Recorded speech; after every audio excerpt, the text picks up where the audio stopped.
because it is 11 o'clock and we're starting the Midnight Cafe early tonight so that we don't clash with Glenn, because I've got a poem at the end.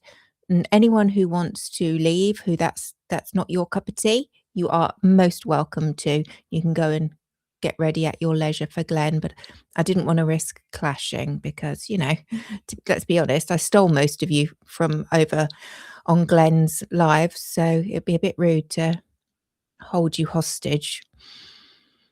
Anyway, welcome. Hopefully we'll get some of the regulars come and join us, but we are an hour earlier, so I completely understand. And if you're watching on the live and you're a regular, welcome back. Sorry about the going early, but I hope that explains it. And tonight we are looking at a slightly controversial subject. We're trying to explain what's going on with our democracies around the world. Why are they so threatened at the moment? And personally, from what I've looked into, I think AIPAC has a lot to answer for. Now, I just checked what AIPAC stands for because I've been doing all this research and then I never actually in my research spelled it out. It's just AIPAC, AIPAC, AIPAC, AIPAC, AIPAC. So AIPAC is the American Israel Public Affairs Committee. And I think it's important to get those words clear. American Israel Public Affairs Committee. Okay, and now we can start. So I've subtitled this Buying the House, and hopefully it will all become clear. So how I think AIPAC broke American democracy and came for yours too. If you're not American, we are not immune over this side of the pond. And I will tell you for why. Now, before I start, I want to just briefly mention the controversy about last night's chaos. My position: I do not believe you would have the entire cabinet in one room with no designated survivor and lacks security. That just doesn't pass the sniff test as far as I'm concerned. And a journalist of many decades experience who I respect very highly, hey Amy, Simon Marks, who broadcasts on LBC in the UK and all around the world. His office is just opposite the White House. The Feature Story News office is just opposite the White House. And he was driving down on a different occasion when there was a much lower profile event going on in the Hilton. And the security was so tight because of a few protesters that he had to leave the vehicle he was traveling in and walk a couple of blocks to get to his office. He has never seen, and normally, he said, they would have the magnetometers outside the front of the building. You wouldn't even be able to get into the Hilton before going through a magnetometer. This time, the only security checks like that were at the entrance to the ballroom, the entrance to the stairs to go down to the ballroom.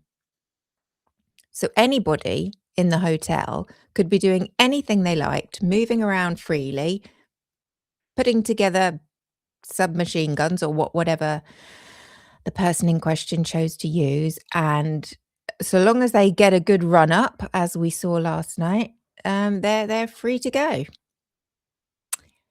It just don't smell right. And that's where I'm going to leave it. I've seen an awful lot of tweets alluding to the fact that when your popularity is crashing, you pull out the mystery assassin.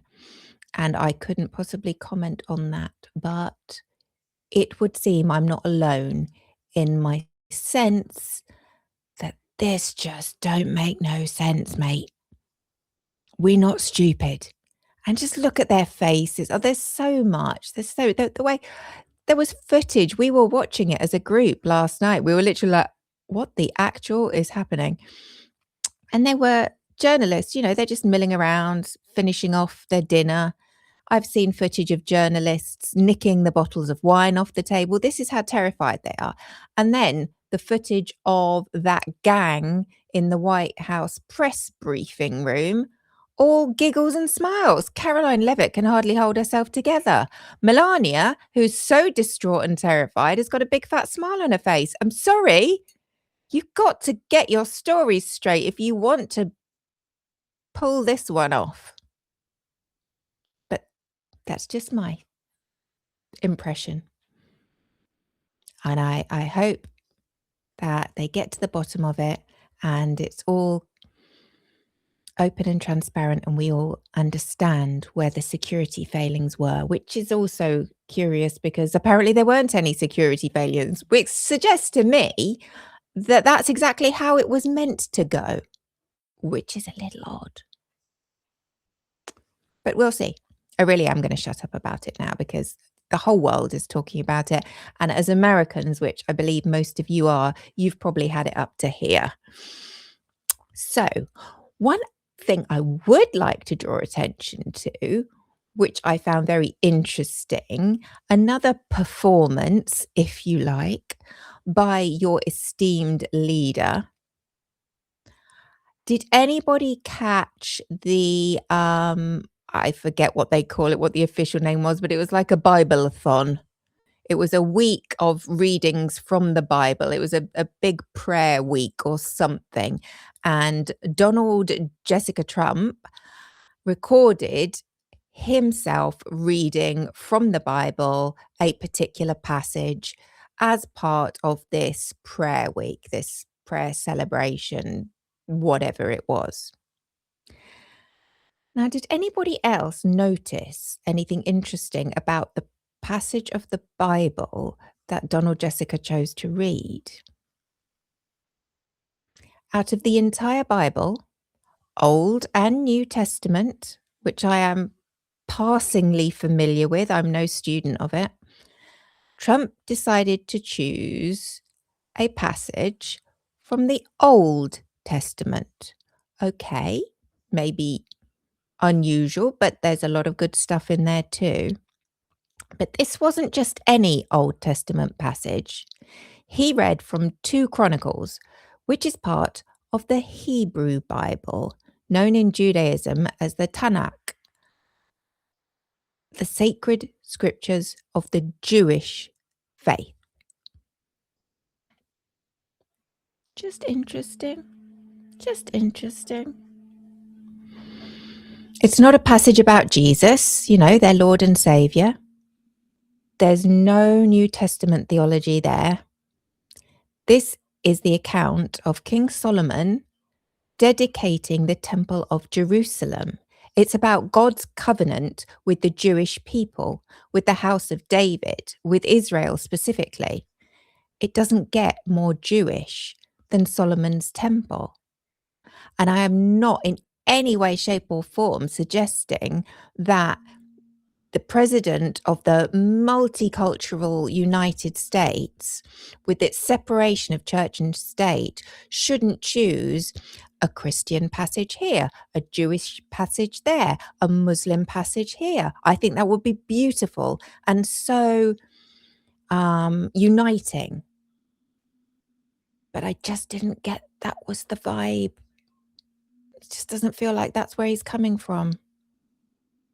The verse itself is God speaking directly to Solomon, promising to heal their land, I quote, if the people humble themselves and turn from their wicked ways, and then warning that if they forsake his commandments, he will, quote, pluck them up by the roots out of my land.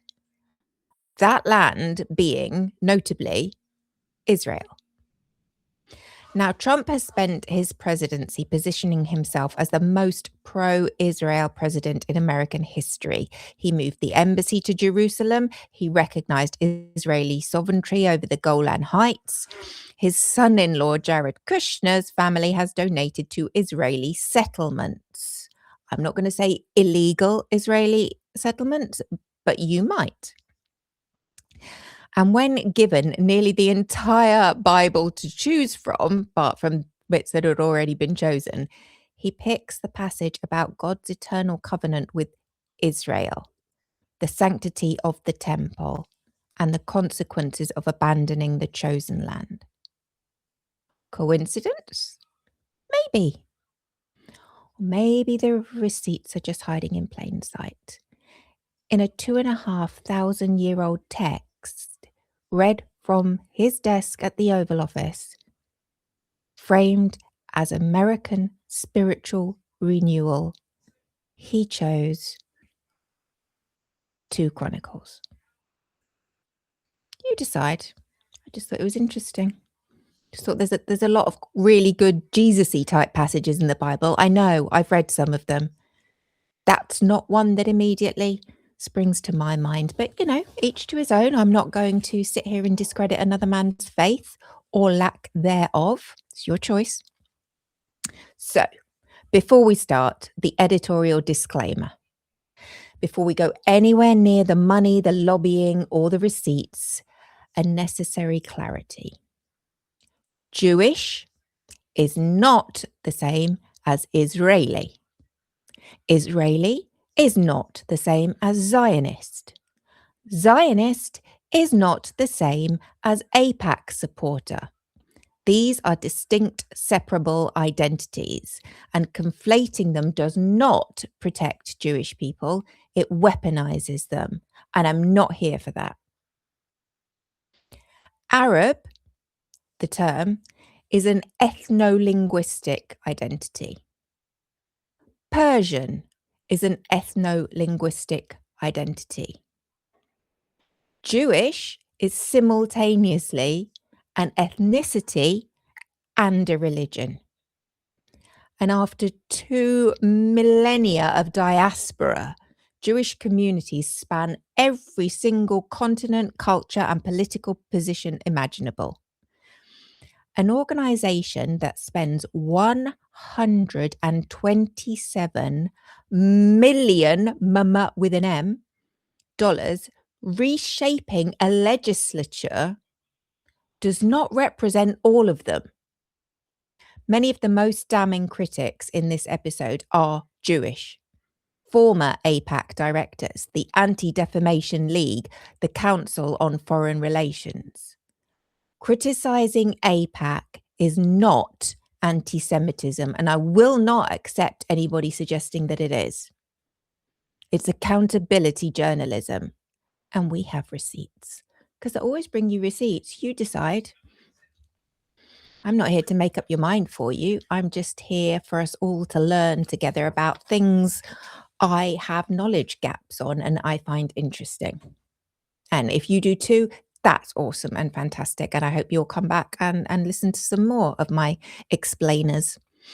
I was calling them deep dives, but they're not that deep. They're just kind of, what exactly is AIPAC was the question that I began pursuing. And here we are.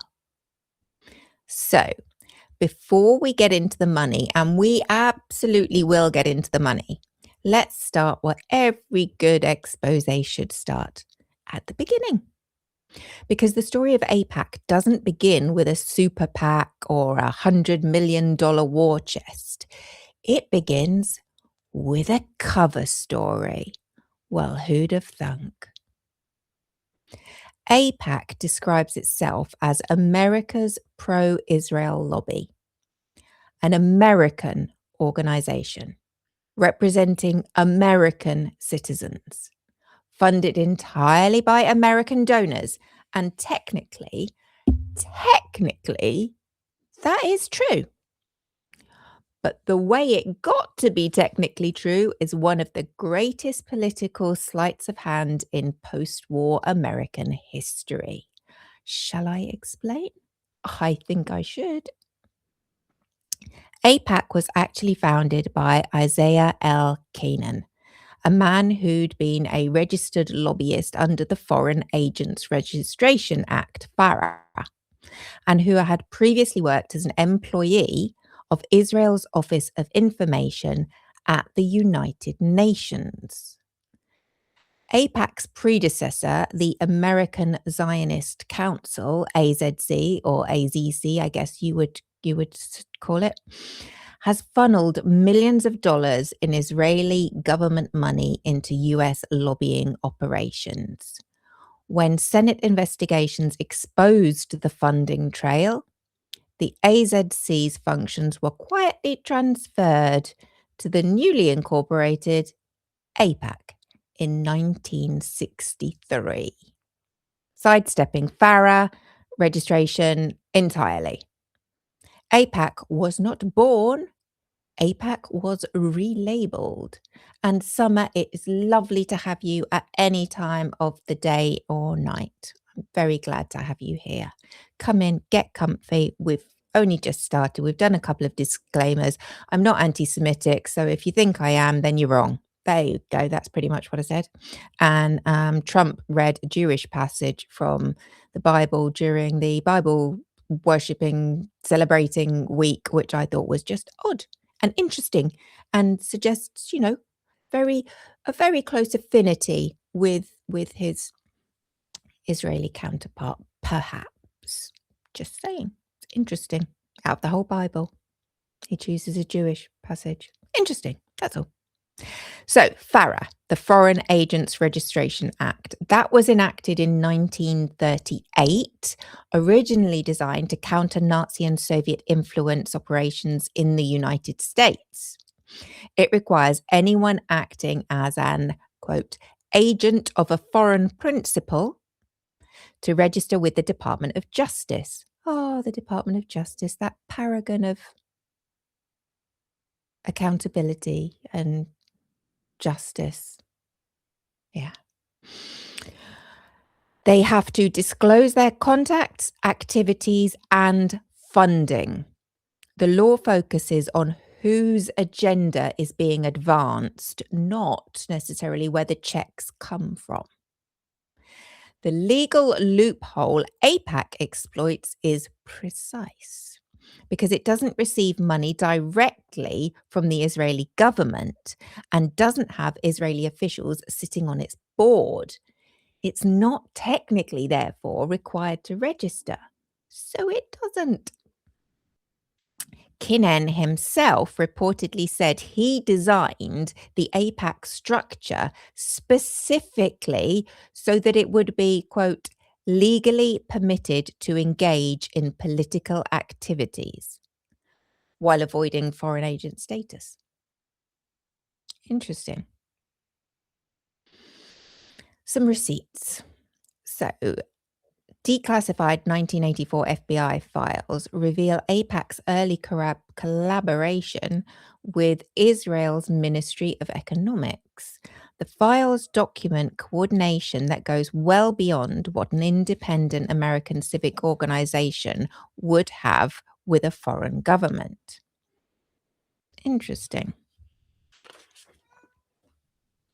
The leaked memo.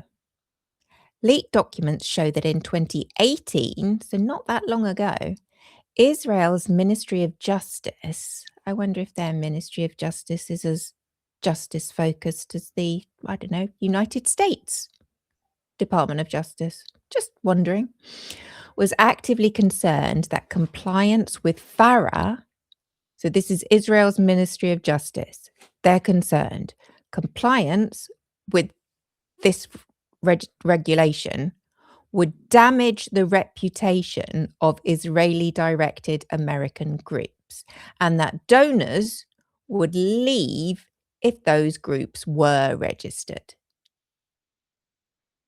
I'm saying nothing. I'm just bringing you the information. The ministry sought legal advice on FARA from 2018 through to at least 2022. The proposed solution? Create a new American nonprofit that would be informally managed by the Israeli government. Let that sink in. Israel's own justice ministry was, in secret, engineering ways to help its American lobby arms avoid transparency laws. I hope that's clear. If you don't think that's the behavior of a foreign influence operation, just ask yourself, how would I feel if it were Russia? What would I call it if it were Russia? You might be totally fine with that, but it's just worth giving it a moment's thought. FARA does not prohibit lobbying. What it does is it requires openness. If AIPAC has nothing to hide, the question is simple. Why has it spent 60 years hiding?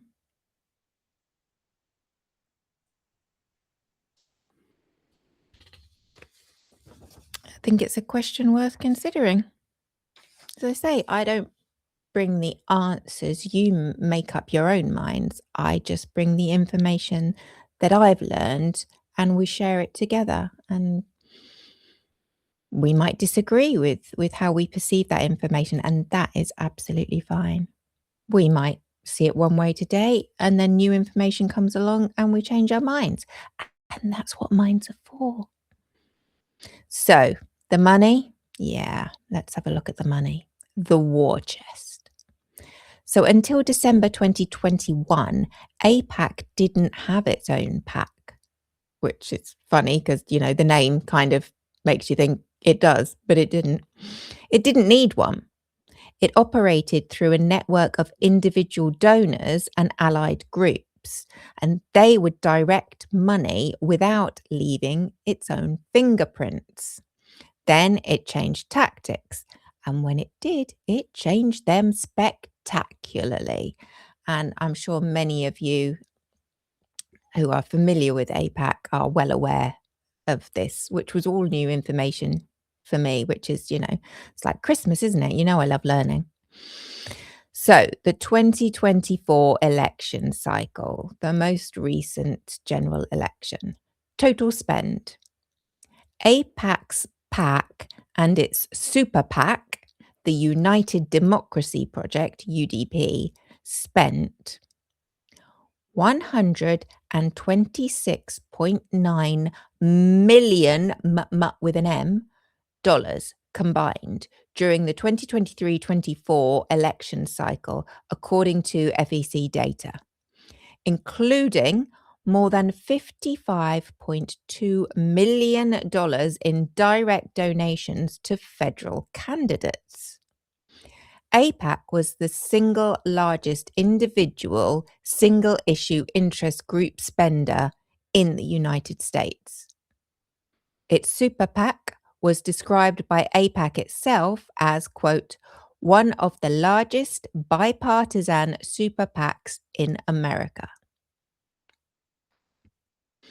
So what does $127 million buy you? Well, let's have a look. Missouri. Representative Cori Bush. She was one of the most vocal critics of US weapons transfers to Israel.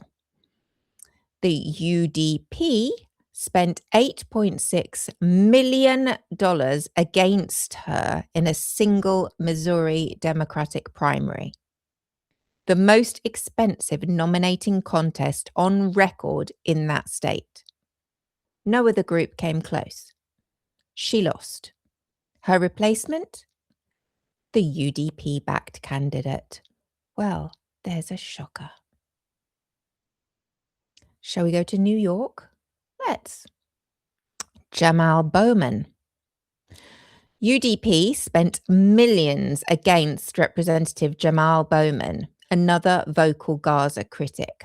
Combined, AIPAC-linked groups spent approximately $24 million against Bowman and Bush in their primaries. Both lost. And then there's the stealth operation, because AIPAC didn't just spend openly, it learned to hide things. The shell pack tactic.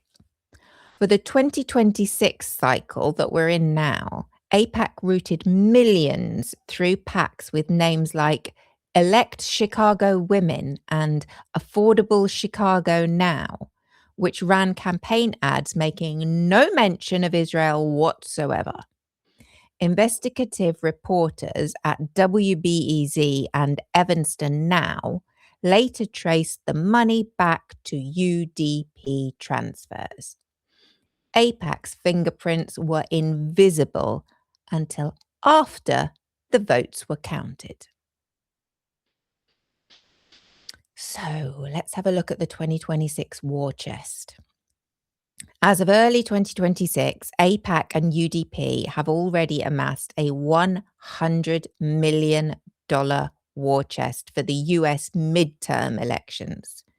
In February 2026, the group spent $2.2 million against Tom Malinowski, a moderate Democrat who had merely expressed tepid concerns about unconditional military aid.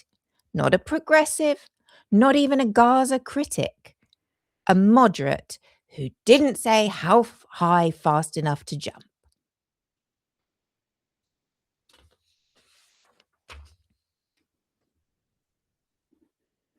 That's not lobbying.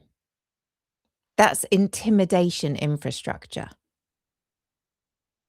And the biggest single donor to UDP in 2024 was Jan Koum, co-founder of WhatsApp, who gave $5 million. Not the Israeli government, an American billionaire, which is exactly the point. This is how you buy a legislature without a foreign flag.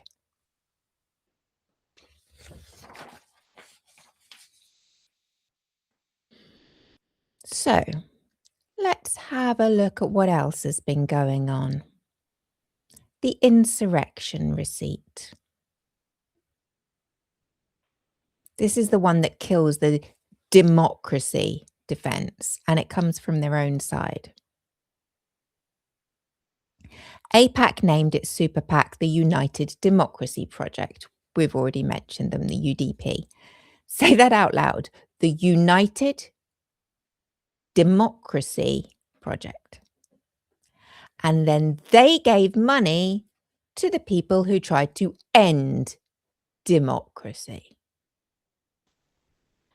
So what have we got? We've got the insurrection endorsements. When AIPAC launched its first ever PAC in December 2021 and released its first list of 120 congressional endorsees, more than a quarter were Republicans who had voted against certifying Joe Biden as president following the January 6th insurrection. By the end of that cycle, AIPAC had endorsed 109 members of Congress who voted to overturn the 2020 election. Over 2/3 of every member who sided with the insurrectionists,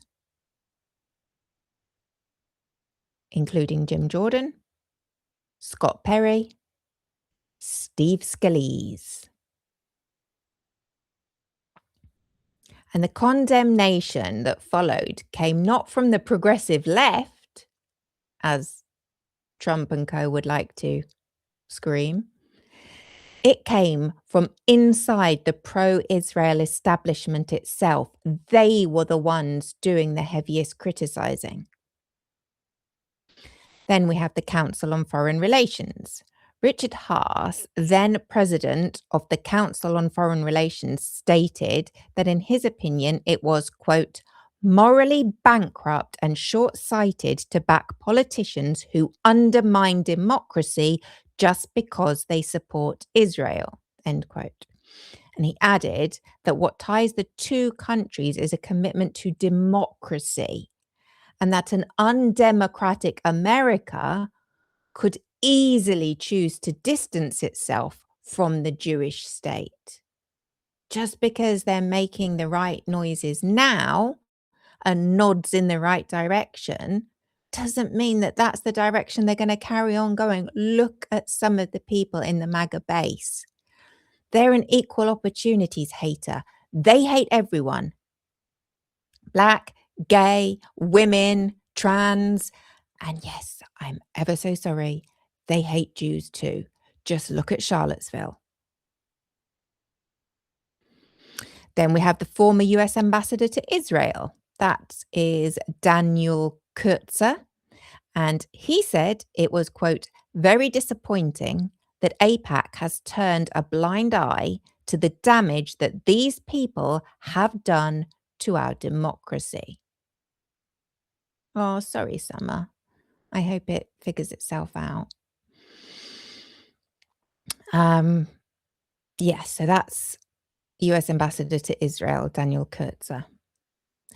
Abe Foxman, former head of the ADL, the Anti-Defamation League, not exactly known as being a radical organization. He called the endorsements, quote, a sad mistake, and he urged AIPAC to, quote, do the right thing for America. Kind of suggests he was getting the feeling that AIPAC wasn't doing the right thing for America, because you don't tell someone to do the right thing if they're already doing the right thing. It's kind of a bit of a waste of time. And former AIPAC professional director of AIPAC, Tom Dine. In the 1980s and early 1990s, when he was the professional director, he publicly stated he would not give the AIPAC PAC a dime if it backed lawmakers who voted against Biden's certification. Because clearly he gave a shit about democracy, rule of law, constitution, all those fringe ideas. AIPAC's response to all of this criticism was not remorse, it was defiance. Their statement read, quote, this is no moment for the pro-Israel movement to become selective about its friends. End quote. Democracy was not selective enough for AIPAC, yet they named their super PAC after it anyway. Little disingenuous, just my opinion.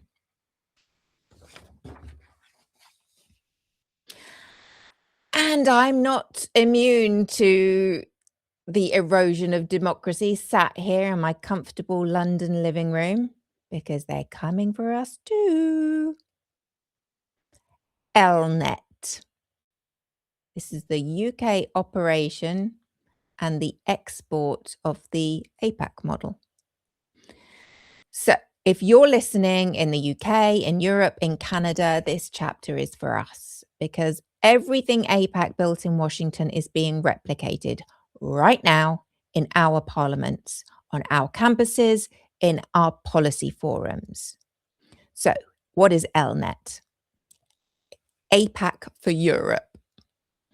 The European Leadership Network, Elnet, is a non-governmental organization registered in Belgium, France, Germany, Poland, the United Kingdom, Italy, and Israel. Its co-founder is a former AIPAC consultant and alumnus of the Israeli Prime Minister's office. Elnet's own leaders describe it as AIPAC for Europe. It takes elected officials on networking trips to Israel, hosts events with members of European parliaments, and lobbies on foreign policy, replicating the AIPAC model in a smaller, less scrutinized political environment.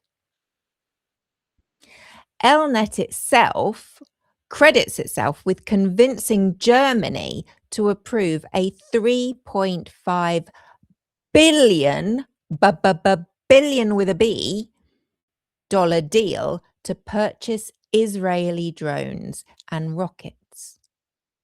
That's the largest arms deal in Israel's history, secured not by a government-to-government negotiation, but by a private advocacy group that won't disclose its donors. That might sound fine to you. That makes me a little uncomfortable. That's just my opinion. In 2024, Open Democracy described Elnet's finances as a, quote, mystery. That's not very reassuring. And they reported the organization has refused to disclose its major donors. An Intercept investigation in December 2025 found that over 100 American foundations, donor-advised funds, and charitable entities had contributed at least $11 million with an M, million, to Elnet's US fundraising arm since 2022, with some donations routed through vehicles that allow donors to conceal their identity. Yes, they do. And Elnet is not the only operation running in the UK.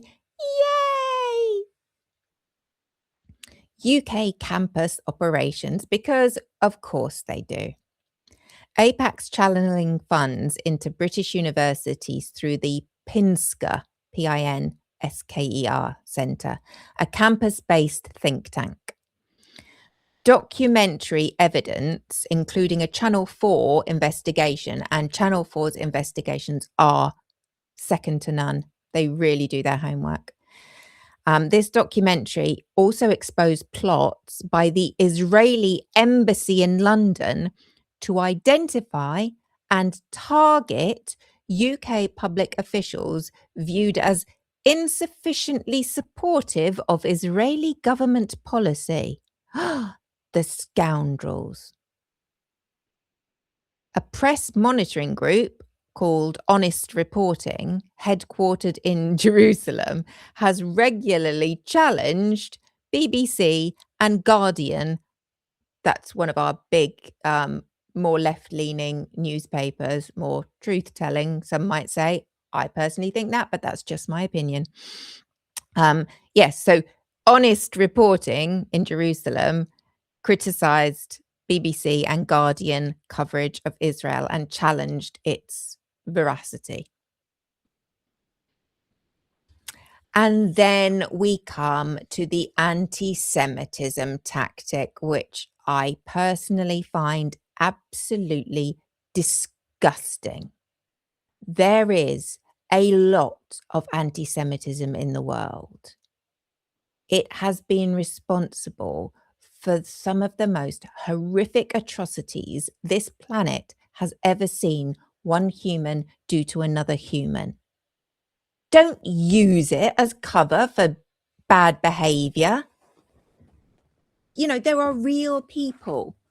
In the UK, we've seen attacks on Jewish infrastructure, synagogues, ambulances, just recently, because people are so angry with what's going on in the Middle East. That's not how you solve problems, but that's the real threat that Jewish people outside of Israel face. So let's not make things worse by pretending things are anti-Semitic when they're actually not. Let's keep that bandwidth clear so that we can focus on the real anti-Semitism, rooting it out and destroying it once and for all, because it is a cancer like any other prejudice.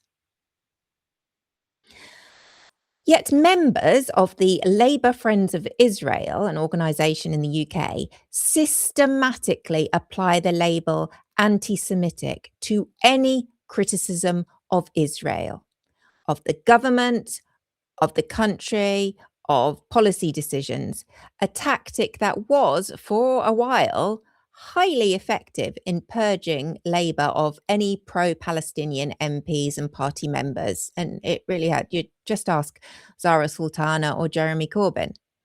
I'm not a particular fan of either of them, but I don't think they should be forced out because they're concerned about human beings losing their lives in the tens of thousands. That seems like a pretty decent quality.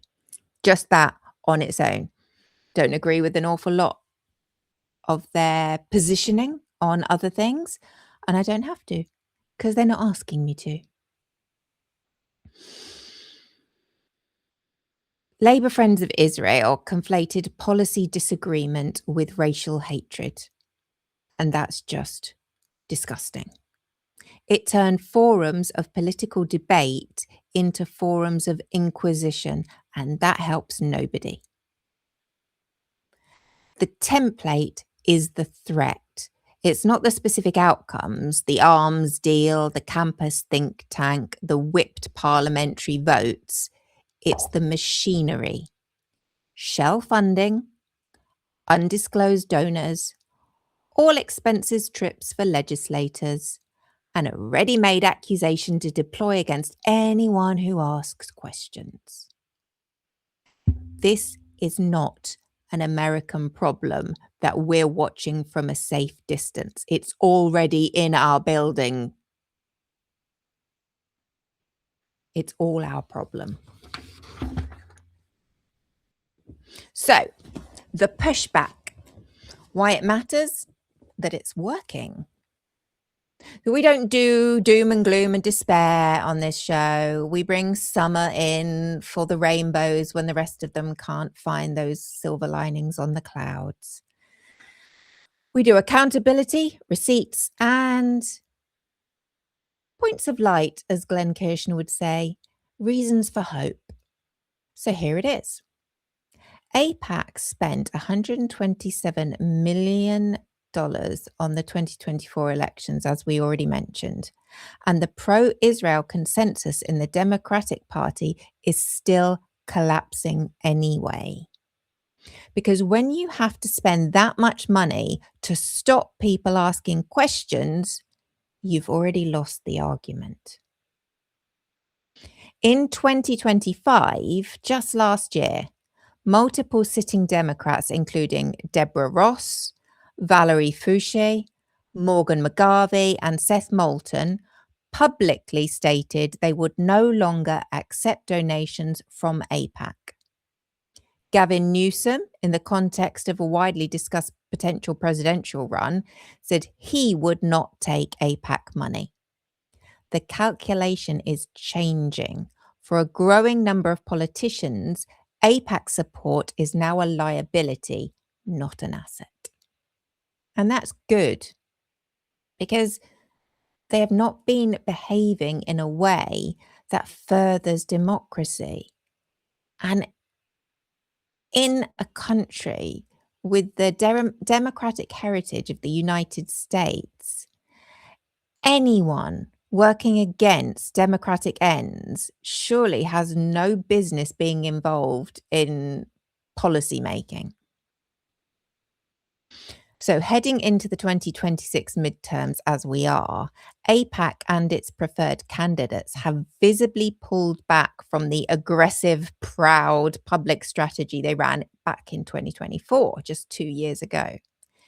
The Intercept reported in December 2025 that the organization is retreating from open endorsements, a direct response to the backlash. When a lobby that spent $127 million starts going quiet, that's not confidence, that's damage control.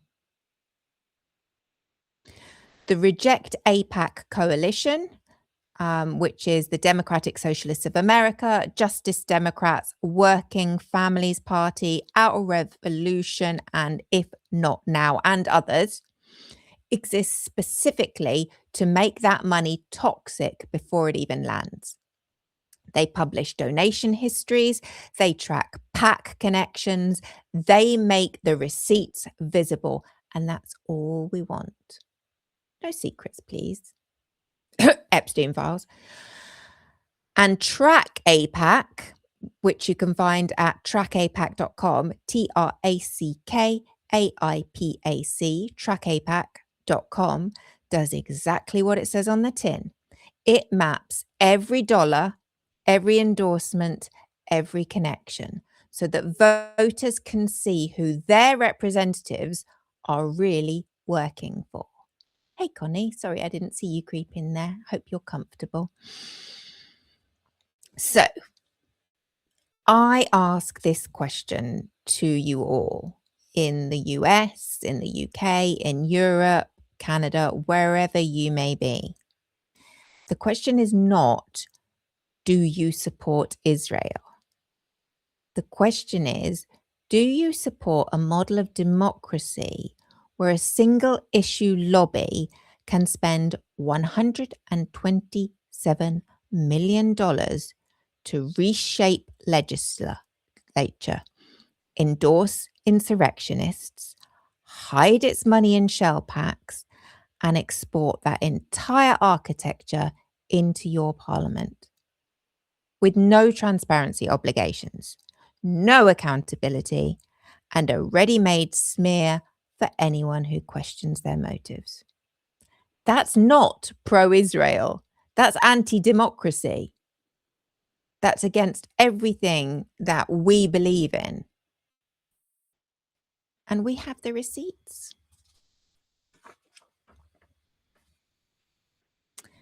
If you want to look further into the research behind today's episode, I do publish my scripts, show notes, and receipts for the paid members. It's quite a small subscription. If you can afford it, that's amazing and wonderful and fabulous, and I love you for it.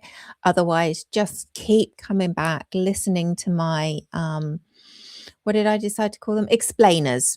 My explainers, and hopefully learn along with me, because I just want to spend every day of my life learning new stuff. Otherwise, my brain's going to go stale, and therein dementia lies, and we all know what that looks like. So it is just approaching 10 minutes to midnight, and we're going to finish early by the looks of it.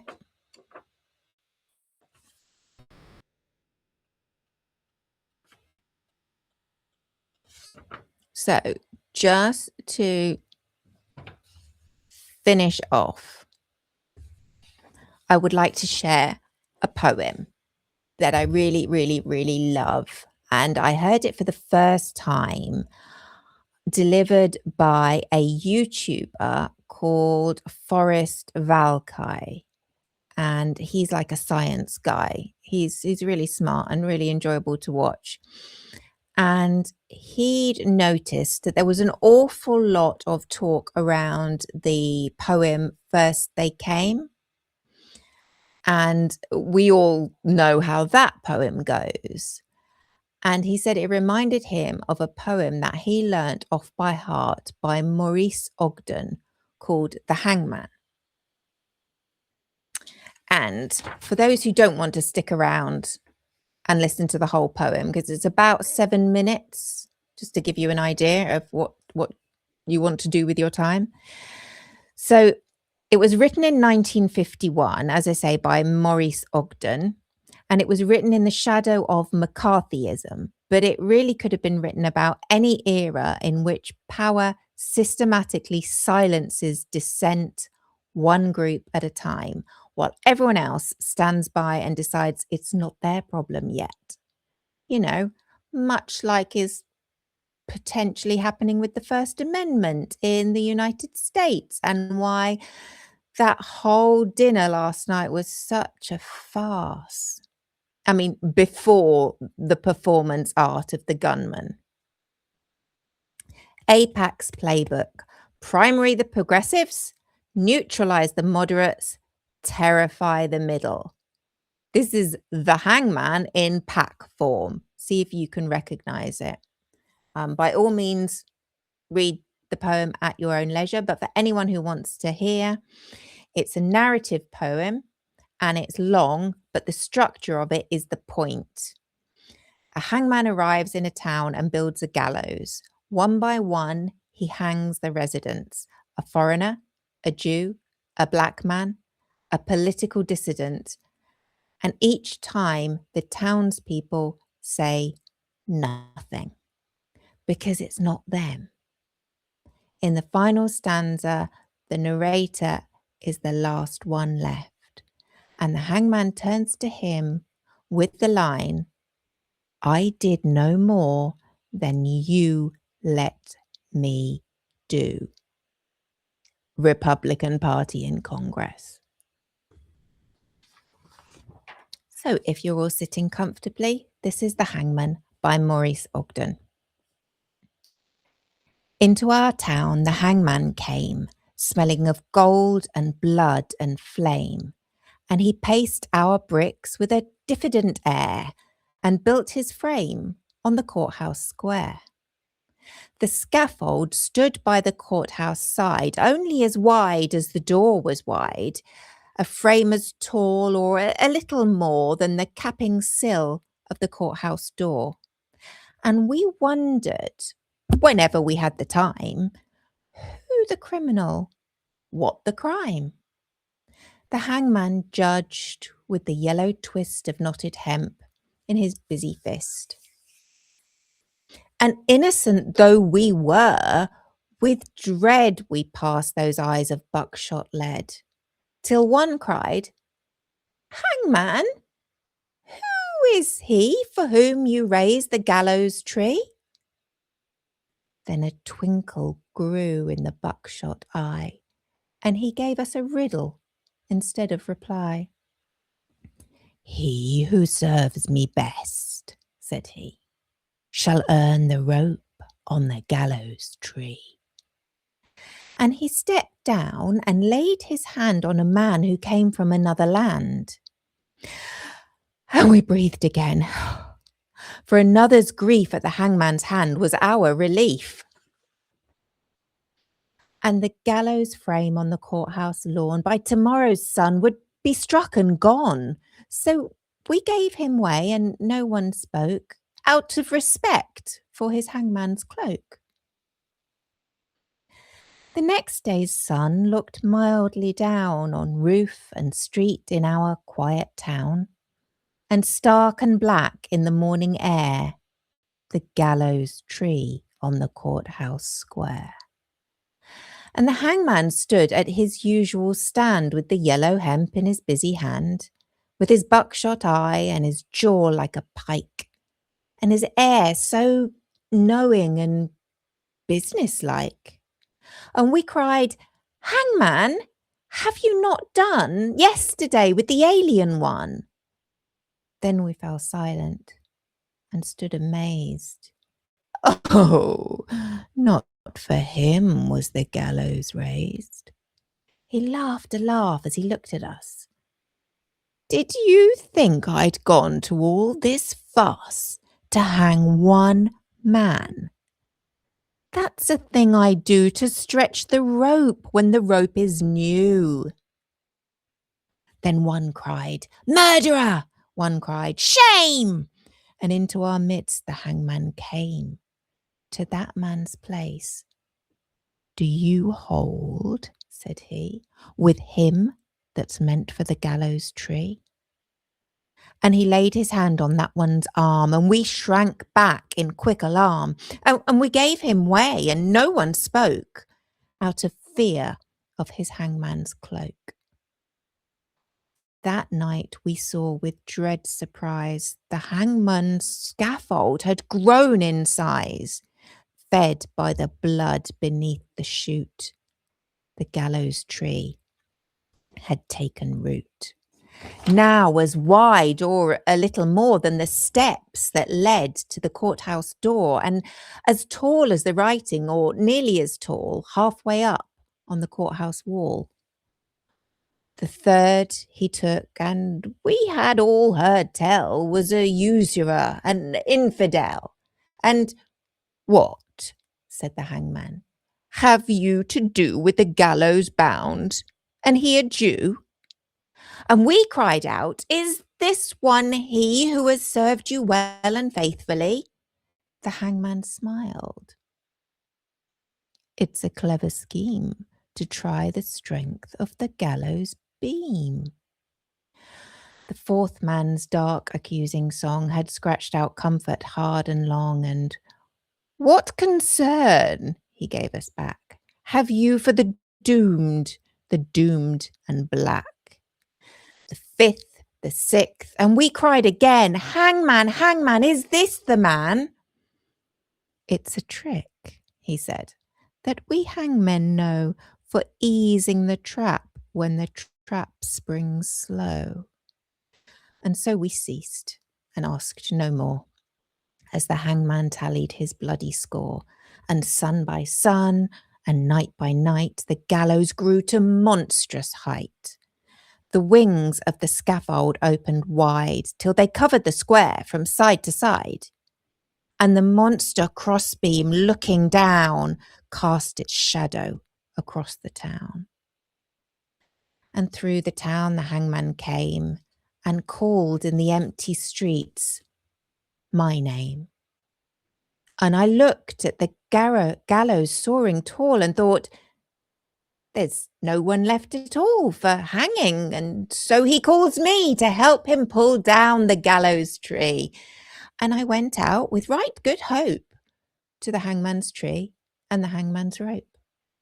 He smiled at me as I came down to the courthouse square through the silent town, and supple and stretched in his busy hand was the yellow twist of the hempen strand.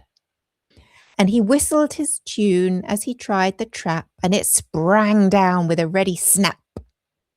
And then, with a smile of awful command, he laid his hand upon my hand. You tricked me, hangman, I shouted then. That scaffold was built for other men, and I no henchman of yours, I cried. You lied to me, hangman, foully lied. Then a twinkle grew in the buckshot eye. Lied to you? Tricked you, he said. Not I. For I answered straight, and I told you true. The scaffold was raised for none but you. For who has served me more faithfully than you with your coward's hope? Said he. And where are the others that might have stood side by your side in the common good? Dead, I whispered, and amiably, murdered, the hangman corrected me. First the alien, then the Jew. I did no more than you let me do. Beneath the beam that blocked the sky, none had stood so alone as I, and the hangman strapped me, and no voice there cried, Stay, for me in the empty square. And that brings us neatly up to the witching hour. Thank you all very much for joining me. Please, if you enjoyed my content, share with your friends and tell people about my little podcast. And please come back. It's lovely to have you here. It's a small select audience, but you're all extremely welcome, and I'm extremely grateful for every one of you. So thank you for being here. But for tonight, until we meet again on Tuesday at 7 p.m. Eastern, and that will be Wednesday midnight for the UK, I'm afraid the cafe is now closed. Good night, everyone.